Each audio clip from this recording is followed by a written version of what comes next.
রাত ৩টার দিকে ঢাকা থেকে বেরিয়েছিলাম। কালকে বাসায় যখন যাইতেছি তখন ফেসবুকে আসলে বন্যা পরিস্থিতি নিয়ে কিছু পোস্ট দেখা ডিসিশন নিছি যে আর দেরি না, আমাদেরকে যাইতে হবে। কারণ ফেনী, নোয়াখালী, কুমিল্লা এ সমস্ত জায়গায় বন্যা পরিস্থিতি খুবই ভয়াবহ। এবং আমি কুমিল্লা পার হয়েছি অনেক আগে, এবং ফেনীর খুব কাছাকাছি চলে আসছি, কিন্তু এখানে যে পরিমাণ ঝড় বৃষ্টি হইতেছে এবং রাস্তার মাঝখানে মিনিমাম অন্তত ৩টা অ্যাক্সিডেন্ট দেখলাম। ৩টা জায়গায় আপনার গাড়ি আপনার একটা খাদে পড়ে আছে, একটা রাস্তায় পড়ে আছে, মানে ভয়াবহ একটা অবস্থা। তো যাই হোক, যারা এই মুহূর্তে লাইভে আছেন আপনাদের দোয়া চাই, আপনারা দোয়া করবেন। সেই ২২-এর বন্যার কথা মনে পড়ে যেতেছে, যখন বাবুল ভাই সহ আমরা সিলেটে গেছিলাম। এখন তো ফেনীর অবস্থা খুব খারাপ যেটা দেখতেছি। মানে আসলে সারা রাত ঘুমাই নাই, এই প্রথম। মানে এর আগে সিলেটে যখন গেছি তখনও, আর তারপরে এই যে সারা রাত আসলে জায়গা আছি, ড্রাইভ করতেছি সেই রাত থেকে।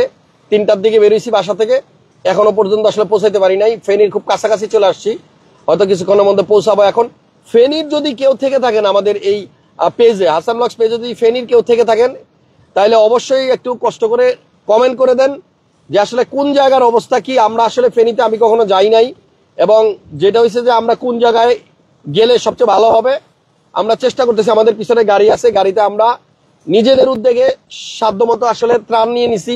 তারপরে আপনার বোট নিয়ে নিছি, রাবার বোট আছে আমাদের সাথে। যেহেতু এখন আসলে রেস্কিউ করাটাই হচ্ছে মেইন, কারণ অনেকে অনেক জায়গায় আটকা পড়ে আছে। আমরা শুনছি অনেক জায়গায়, অনেক সময় শুনছি যে অনেকেই আটকা পড়ে আছে, যে তাদেরকে আসলে উদ্ধার করে নিয়ে আসা দরকার। সেনাবাহিনী এবং কোস্টগার্ড অলরেডি সেখানে উদ্ধার কার্যক্রম চালাচ্ছে। আপনারা যেখান থেকেই আসলে আসবেন, উদ্দেশ্যটা এমনই যেন হয় যে আপনারা গিয়ে রেস্কিউ করে নিয়ে আসবেন। এখানে বোটের আসলে ব্যবস্থা কি কিচ্ছু জানি না। আর এত ঝড়, মোটামুটি ধরেন লাস্ট ২-২.৫ ঘন্টা যাবৎ মানে ঝড়ের মধ্যে আছি, বৃষ্টির মধ্যে। তো ওখানে নেট পাবো কিনা জানি না, নেটওয়ার্ক থাকবে কিনা জানি না। আপনাদেরকে চেষ্টা করব আসলে পরিস্থিতি জানানোর। আর বন্যা পরিস্থিতি আমরা চেষ্টা করবো আপনাদেরকে আপডেট দিতে। কিন্তু একটা দোয়া করবেন সবাই, যদি আসতে নাও পারেন, যারাই ঢাকায় আছেন বা বাইরে আছেন, দোয়া করবেন যেন আল্লাহ এই বন্যার্ত মানুষদের, যারা আটকা পড়ে গেছে পানির মধ্যে আটকা, এই সমস্ত মানে মানুষদের যেন খুব দ্রুত যেন আসলে আল্লাহ মুক্ত করে। এবং আমরা চাই মানে এরকম দুর্যোগে যেন সবসময় মানুষ আগায় আসে।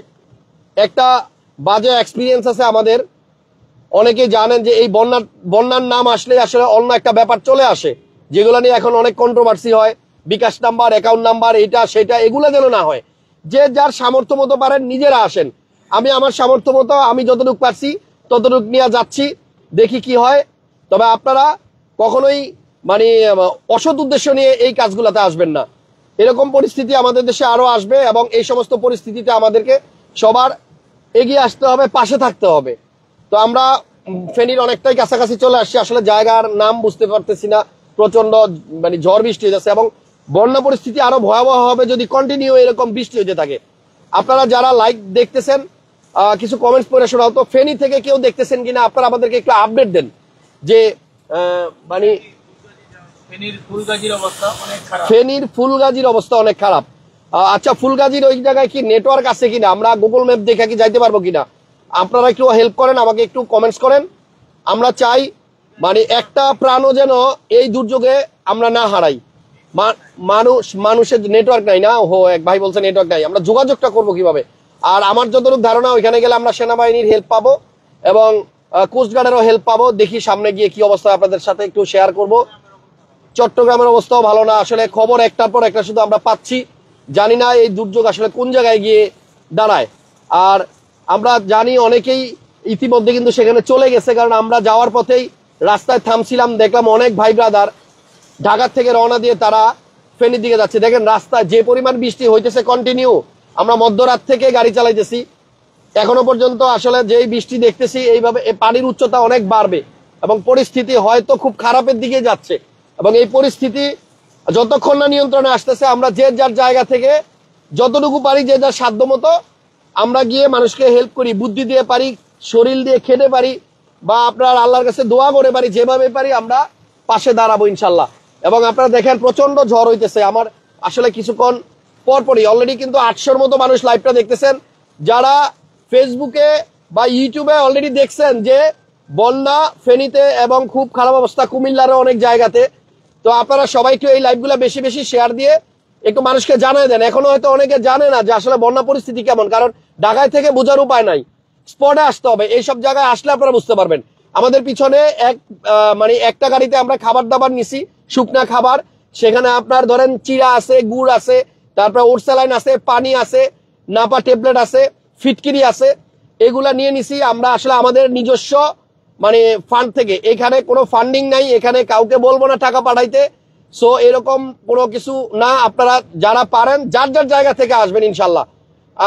মানে আসলে কালকে সারাদিন পরে রাত্রে যখন বাসা যেতেছিলাম 3:30টার দিকে ডিসিশন নিছি যে এখানে যাব। আমাদের অনেক বন্ধু বান্ধব যাচ্ছে, অন দা ওয়েতে আছে। আশা করতেছি আমরা সিলেটের বন্যার সময় মানুষ যেভাবে এগিয়ে আসছে, এই ফেনী বলেন, কুমিল্লা বলেন, চট্টগ্রাম বলেন, যে যে জায়গাতে, আমি মনে হয় সিলেটের অবস্থা মানে খারাপ হতে পারে। কারণ হচ্ছে যে যেই হারে বৃষ্টি দেখতেছি, তো পরিস্থিতি কোন দিকে যায় আল্লাহ ভরসা, আল্লাহ সহায় হোক, আমাদের সবার দোয়া থাকবে ইনশাল্লাহ। আমরা ভাই একটা কথা মানে আপনাদেরকে জানাতে চাই যে আমরা হয়তো গিয়ে কিছু করতে পারবো না।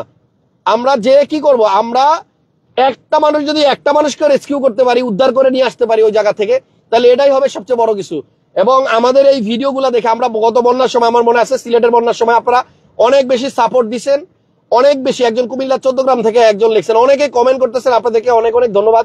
যে এই রাত্র মানে আমি তো রাত্রে 3টায় বেরিয়েছিলাম, এখন বাজে কটা দেখি, এখন কটা বাজে 7:30 এরকম বাজে বোধ হয়। তো 8:30 বাজে রাস্তায় একটা অ্যাক্সিডেন্ট ছিল, মারাত্মক জ্যামে ছিলাম প্রায় 1 ঘন্টার মতো। আপনার কুমিল্লা আসার আগে একটা দুর্ঘটনা দেখছি, যার কারণে অনেক জ্যামে পড়েছিলাম। তারপরে আরো 2-3টা দুর্ঘটনা দেখলাম। তো রাস্তায় আসলে প্রচন্ড বৃষ্টি হওয়ার কারণে এবং অনেক গাড়ি দেখলাম উল্টা দিক থেকে আসতেছিল। এই কারণে আপনার রাস্তায় কয়েকটা, যারা ঢাকা থেকে আসবেন একটু সাবধানে আসবেন, সতর্কতার সাথে। আমাদের সামনে একটা গাড়ি আছে, আমি দেখি একটু যাইতে পারি কিনা। আমাদেরই বন্ধু বান্ধবের এক গাড়ি আর এক ট্রাকের সাথে লাইগা লুকিং গ্লাস ভেঙে গেছে। সো ওই গাড়িটাকে আসলে সেফ দিয়ে নিয়ে যাচ্ছি, যার কারণে আপনার একটু সময় লাগতেছে। ফেনীতে যাচ্ছি আমি। ফেনীর আশেপাশে আমার ফলোয়ার বা আমার ভালোবাসার ভাই যদি কেউ থেকে থাকেন, তাহলে একটু কষ্ট করে আমাকে একটু কমেন্টস করে দিবেন। যদি পারি আর কি 2-1 জনকে সাথে নিয়ে, এখানে আসলে টিম ওয়ার্ক দরকার, একা একা সম্ভব না। কিছুক্ষণ পরে পরেই আপনার জ্যাম, কিছুক্ষণ পরে পরে আপনার গাড়ি এরকম থামে থাকে এবং সামনে গেলেই দেখি যে একটা না একটা দুর্ঘটনা ঘটছে। খবর নিয়ে দেখে কুমিল্লা 14 গ্রাম রাস্তায় অনেক পানি, গাড়ি যাবে কিনা। আচ্ছা, এটাই আসলে উচিত। যারা স্পটে আছেন, যারা ধরেন পানিবন্দী আছেন, তারা যদি একটু মানে আমি জানি না এখানে নেট আছে কিনা, একটু আশেপাশে থেকে খবর দিয়ে দিতে পারেন যে এই দেখেন গাড়ি মানে আবার জাম লাগছে, নিশ্চিত সামনে কোনো একটা দুর্ঘটনা আছে। এই পর্যন্ত আমরা অনেকগুলো মানে অ্যাক্সিডেন্ট দেখছি। তো আমরা চাই, ওই যে দেখেন সিগন্যাল দিতেছে পিছনের দিকে। কি হয়েছে ভাইয়া?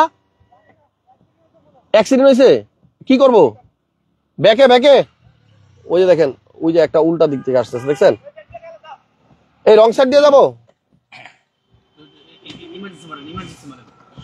দেখছেন অ্যাক্সিডেন্ট হয়েছে। আমরা এই বন্ধু 3বার এই রং সাইড দিয়ে গেলাম, 3বার আপনার ঘুরছি, কারণ আপনার রাস্তায় কিছুক্ষণ পর পরই দেখতেছি যে অ্যাক্সিডেন্ট। আচ্ছা দেখি, যখনই দেখতেছি একটু জাম, তখনই আসলে মূলত বুঝতে পারতেছি যে সামনে কোনো দুর্ঘটনা ঘটছে। যে এখনো আমরা রং সাইড দিয়ে যাচ্ছি, কিছু করার নেই, কারণ আমাদেরকে পৌঁছাইতে হবে। তো যারা এই লাইভটা দেখতেছেন, প্রবাসী অনেক ভাইরা আমাদের লাইভ দেখতেছেন, আপনারা হয়তো এই যে এদিকে দেখেন পানি কি অবস্থা। একটু আপনাদেরকে একটু পানির স্রোতটা কি দেখাইতে পারবো? হ্যাঁ, এদিক দিয়ে একজন নাইমে একটু দেখাও তো। দেখো পানির, এই যে আমরা এখনো কত দূরে আছি, এখান থেকে একটু জাস্ট পানিটা একটু দেখাও কি অবস্থা।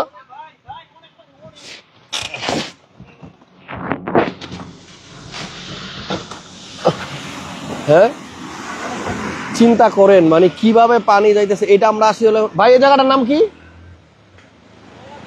হ্যাঁ, নয়াবাজার। ও, আমরা এখন আসি হলো কুমিল্লার, মানে এটা হচ্ছে কুমিল্লার দিকে, মানে ফেনীর একটু আগে নয়াবাজার দিকে। পানির স্রোত দেখেন কিভাবে পানি যাচ্ছে, ওরে মারে। যাই হোক, আসো। হ্যাঁ, তো আমরা এখন রং সাইড দিয়ে আসলে যাইতেছি, যেহেতু সামনে একটা দুর্ঘটনা ঘটছে হয়তোবা। তো আপনারা আমাদের সাথে থাকেন, আমি চেষ্টা করবো আপনাদেরকে অন্তত দূরে যারা আছেন তাদেরকে একটু অন্তত খবরটা দিয়ে যেন আপনাদেরকে একটু আশ্বস্ত করতে পারি যে কি অবস্থা চলতেছে আসলে। তো ঢাকায় থেকে আসলে বুঝি নাই যে এই অবস্থা চলতেছে। হ্যাঁ, তাই আমরা আসলে রওনা দিছিলাম ফেনীতে যাওয়ার জন্যই। আমাদের খাবার গাড়ি, মানে আমরা যে ত্রাণের গাড়ি যেটা নিছি ওইটা বোধহয় পিছনে না সামনে, আমি এখনো বলতে পারতেছি না আসলে। এমন একটা অবস্থা। ওই দেখেন ওই বাম পাশে বোধহয় কোনো ঘটনা ঘটছে, একটু শখ ভাই দেখান তো। এই যে দেখেন কি অবস্থা, এবং একসাথে একটা না, আমি এর আগে দেখলাম একসাথে 2-3টা গাড়ি একসাথে মার খেয়েছে, মানে একটা ব্রেক করছে হয়তো পিছন পিছন সবগুলা। দেখছেন বাম পাশে বন্ধ, আমরা যেতেছি ডান পাশ দিয়ে। তো এই ইসের জন্য আপনার এই দুর্ঘটনার কারণে কিন্তু জায়গায় জায়গায় আসলে গাড়ি আটকায় আছে। আল্লাহ ভরসা, আপনারা দোয়া করেন, চেষ্টা করবো আপনাদেরকে আমি মানে হয়তো ঘন্টাখানিক পরে পরে একটু আপডেট দিতে। আপনারা যদি পাশে থাকেন এবং আল্লাহ যদি সহায় থাকে, ইনশাল্লাহ এই দুর্যোগ আমরা কাটায় উঠতে পারবো। ভালো থাকেন সবাই। রাত্রে 3টার দিকে আসলে রওনা দিয়েছিলাম ঢাকা থেকে, এখন বাজে প্রায় 8:30। দেখেন এখনো আমি আমরা আসি কোথায় যেন বললো, নয়াপাড়া না, নয়াপাড়া। তো প্রচুর পানি আসলে, ওই যে আশেপাশে আসতে আসতে দেখলাম যে ডানে বামে অনেক পানি। তো পানি যে বাড়ছে এটা ওদিকে বোঝা যায় না, ঢাকা থেকে বোঝা যায় না। আপনারা যদি কুমিল্লা 14 গ্রাম বা আপনার কি বলে ফেনী এইদিকে আসেন, নোয়াখালীতেও নাকি অবস্থা খারাপ। আমি জানি না, আমার সামনের এক গাড়ি উনি বললো যে আমরা নোয়াখালীর দিকে যাইতেছি। যাই হোক, ভালো থাকেন সবাই, আমরা আবার লাইভে আসবো, আপনাদেরকে আপডেট জানাবো। এই যে কিছুক্ষণ পর পর আটকে যাচ্ছি জামে, এই রাত্রে সারা রাত এমনি এমনি আসছি। ভালো থাকেন। আর বাবুল ভাইয়ের খুব মিস করতেছি, কারণ গত লাইভে আমরা এরকম বাবুল ভাইয়ের আসলে সাথে করে আমরা আসছিলাম লাইভে। ভালো থাকেন সবাই, আপাতত বিদায় নিলাম, আবার লাইভে আসবো। আল্লাহ হাফেজ।